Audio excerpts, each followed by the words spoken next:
আসসালামু আলাইকুম। সর্বশেষ বাংলা সংবাদে আপনাদের স্বাগত। শুরুতেই সংবাদ শিরোনাম।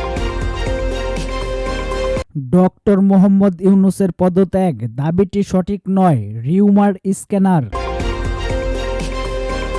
বিএনপির কথার টোন আওয়ামী লীগের সাথে মিলে যাচ্ছে, নাহিদ ইসলাম।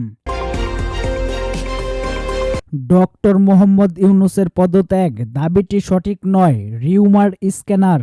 অন্তর্বর্তী সরকারের প্রধান উপদেষ্টার পদ থেকে ডক্টর মোহাম্মদ ইউনূসের সরে দাঁড়িয়েছেন বলে প্রচারকৃত ফটোকার্ডটি সঠিক নয় বলে জানিয়েছেন ফ্যাক্ট চেক প্রতিষ্ঠান রিউমার স্ক্যানার।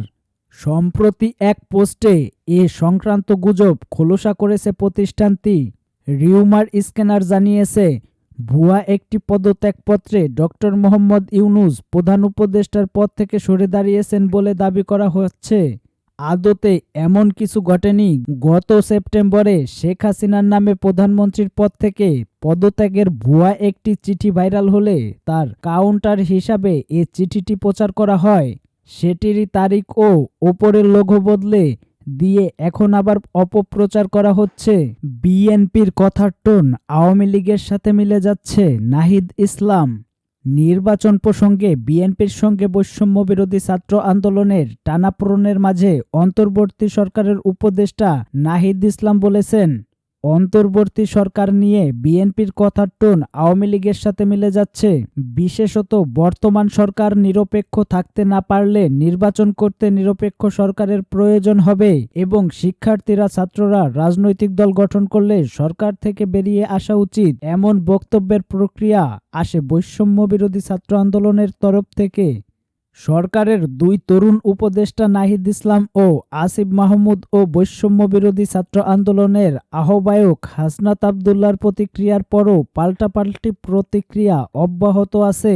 বিএনপি মহাসচিব মির্জা ফখরুল ইসলাম আলমগীরের নিরপেক্ষ সরকারের দাবিকে আরেকটা ১/১১ সরকার গঠনের ইঙ্গিত হিসেবে ফেসবুক পোস্টে উল্লেখ করেন তথ্য উপদেষ্টা নাহিদ ইসলাম। এ প্রসঙ্গে মিস্টার ইসলাম বিবিসি বাংলাকে বলেন, ১/১১ এবং -2 এর আলাপটা কিন্তু সর্বপ্রথম বিএনপি রাজনীতির মাঠে এনেছে কিছুদিন আগে। অভ্যুত্থান ও আওয়ামী লীগ সরকারের পতনের পর বিএনপি ও অংশীজনদের সমর্থনেই সরকার গঠন করেছে উল্লেখ করে তিনি বিএনপি মহাসচিবের নিরপেক্ষতা নিয়ে বক্তব্য নিয়ে সন্দেহ প্রকাশ করেন। এই সরকারকে অস্থিতিশীল করতে বা সরাতে তার ভাষায় দেশি বিদেশি চক্রান্তের পাশাপাশি আওয়ামী লীগের সাম্প্রতিক অবস্থানের সাথেও সাদৃশ্যতা দেখিয়েছেন। তিনি বলেন, সম্প্রতি আওয়ামী লীগের কেন্দ্রীয় কার্যনির্বাহী কমিটির সদস্য মোহাম্মদ আলী আরাফাত সে কিন্তু স্ট্যাটাস দিয়েছে যে একটা অবৈধ ও অনির্বাচিত সরকার, একটা নিরপেক্ষ সরকার লাগবে, এর আন্ডারে সুষ্ঠু নির্বাচন হওয়া সম্ভব না। সো একটি টোনে আমরা যখন কথা বলতে দেখেছি, এটা কিন্তু একটা সন্দেহ তৈরি করেছে।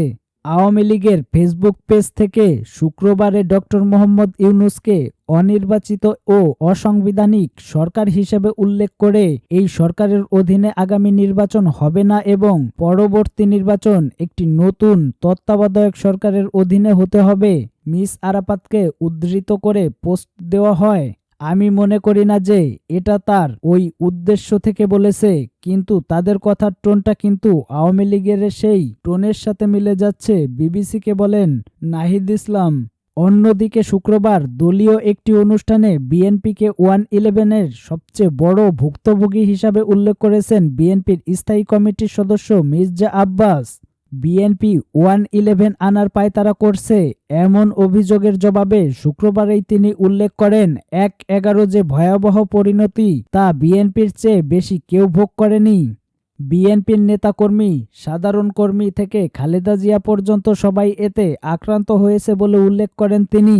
অনেক দল, অনেক ব্যক্তি টেলিভিশনে কথাবার্তা দেখে মনে হয় বিএনপি যেন আওয়ামী লীগের দোসর, বিএনপি কি আওয়ামী লীগ শিবিরের দিকে ঠেলে দেওয়ার চেষ্টা করা হচ্ছে, মন্তব্য করছেন মিস্টার আব্বাস। ভারতের দোসর ওই আওয়ামী লীগ, তাদের দিকে বিএনপিকে যারা ঠেলে দিতে চায়, আমি বলবো তারা নিজের চেহারাটা আয়নায় দিয়ে দেখুন, নিজের অন্তরটাকে আয়নায় দিয়ে দেখুন। দেশবাসীকে আজকে ফাঁকি দেওয়ার চেষ্টা করবেন না। গত ১.৫ দশকে দেশ জুড়ে বিএনপির নেতাকর্মীরা সবাই যেভাবে নিপীড়ন হয়েছে তার উদাহরণ টেনে ক্ষোভ প্রকাশ করেন তিনি। বলেন, আওয়ামী লীগে সিল মারতে চান, আমাদেরকে ভারতের দালাল বানাতে চান, এই কথা কখনো চিন্তা করবেন না। প্রয়াত আরাফাত রহমানের ১০ম মৃত্যুবার্ষিকীতে নয়াপল্টনে বিএনপির কেন্দ্রীয় কার্যালয় বিএনপি দোয়া মাহফিলে বক্তব্য দেন মিস্টার আব্বাস। বিএনপির সিনিয়র যুগ্ম মহাসচিব রুহুল কবির রিজভী বলেন, বাজার মূল্যের দিকে সরকারের দৃষ্টি না দেওয়া বা প্রশাসন যদি নিরপেক্ষ কাজ না করে তার জন্য কি কোনো আলোচনা করা যাবে না? তাহলে কিসের ভয় দেখান যে ১/১১ পুনরাবৃত্তি হবে? বিচার কার্যক্রম, সংস্কার ও নির্বাচন এ সবগুলোই বর্তমান সরকারের অগ্রাধিকার হলেও বিএনপি কেন জানি মনে করে এই সরকারটা হয়েছে কেবল একটি নির্বাচন দেওয়ার জন্য। বিবিসিকে বলেন নাহিদ ইসলাম। আর নিরপেক্ষ সরকারের অধীনে নির্বাচন প্রসঙ্গে অবশ্য মিস্টার ইসলাম বলেছেন, অন্তর্বর্তী সরকারকে তো আমরা নিরপেক্ষই মনে করছি, বিএনপি কেন মনে করছে না নিরপেক্ষ আচরণ? বিএনপি এটা স্পষ্ট করা উচিত। নির্বাচনের সময় এগিয়ে এলে এসব বিষয়ে সুস্পষ্ট বলা সম্ভব বা কোনো অভিযোগ থাকলে নিরপেক্ষতার স্বার্থ কি পদক্ষেপ নেওয়া যেতে পারে সেটা তখন সরকার বিবেচনায় নিতে পারবে, এমনটাও বলেন তিনি। একই সাথে প্রশাসনের বিভিন্ন স্তরে বা সাংবিধানিক পদে যদি বিএনপিপন্থী লোকজন থাকে সেটাও নিরপেক্ষতা লাগবে কিনা তাহলে সেটাও বিবেচনা করতে হবে, কিন্তু এখন তো এটার সময় আসেনি। অবশ্য মির্জা ফখরুল ইসলাম বিবিসির সাক্ষাৎকারে বলেছিলেন, যদি সরকার পূর্ণ নিরপেক্ষতা পালন করে তাহলেই তারা নির্বাচনে কন্ডাক্ট করা পর্যন্ত থাকবেন, তা না হলে তো নিরপেক্ষ সরকারের প্রয়োজন হবে। নিরপেক্ষতার প্রশ্ন সামনে আসতে পারে উল্লেখ করেছেন, সরকারে থাকা অবস্থায় ছাত্রদের রাজনৈতিক দল গঠনের বিষয়ে এখনকার পরিস্থিতিতে সরকারের নিরপেক্ষতা নিয়ে প্রশ্ন তৈরি হয়েছে কিনা জানতে চাইলে তিনি এর উত্তর দেন না। বিএনপির দিক থেকে যদিও এসব নিয়ে আরও নানা ধরনের বক্তব্য আসছে, বিএনপির সিনিয়র যুগ্ম মহাসচিব রুহুল কবির রিজভী শুক্রবার উল্লেখ করেছেন, সব পক্ষের সমর্থনে অন্তর্বর্তী সরকার গঠন করা হলেও যখন শুনি আগে সংস্কার পরে নির্বাচন, এ যেন মনে হয় শেখ হাসিনার কথাই প্রতিধ্বনি, কারণ শেখ হাসিনা বলতেন আগে উন্নয়ন পরে গণতন্ত্র। অন্তর্বর্তী সরকারের কারো মুখে সেটা শোভা পায় না বলে মন্তব্য করেন রিজভী। ১/১১ পুনরাবৃত্তি প্রসঙ্গে তিনি বলেন যে বিএনপি বছরের পর বছর রাজপথে লড়াই করেছে, কোনটাকে সমর্থন করতে হবে কোনটাকে নয়, কোন বিষয়ে কথা বলতে হবে এটা কি আজকের উপদেষ্টারা দেশের প্রাজ্ঞবিজ্ঞ রাজনীতিবিদদেরকে শিখাবেন?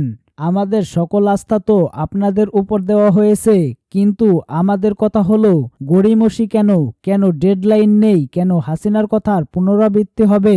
মির্জা আব্বাস বলেছেন, অনেকে বলেন বিএনপি শুধু নির্বাচন করে, আরে ভাই নির্বাচন করি না, খামাখা এ সমস্ত আজেবাজে কথা আপনারা বললেন না। বিএনপি সম্প্রতি দ্রুত নির্বাচন দেওয়ার কথা বলেছেন, আগামী জুলাই আগস্টেও নির্বাচন করা সম্ভব বলে মন্তব্য করেছেন দলটির মহাসচিব মির্জা ফখরুল ইসলাম আলমগীর। এ নিয়ে অবশ্য নাহিদ ইসলাম বলেছেন, এ বছরের শেষের দিকে আগামী বছরের জুনের মধ্যে নির্বাচনে যে সমস্ত সময়সীমা প্রধান উপদেষ্টা দিয়েছেন তাতে অন্তর্বর্তী সরকারের মেয়াদকাল এবং নির্বাচনের একটি সম্ভাব্য সময়সীমা দেওয়া হয়েছে, সে পর্যন্ত ধৈর্য রেখে ঐক্যমতের ভিত্তিতে সামনে এগোনো প্রয়োজন।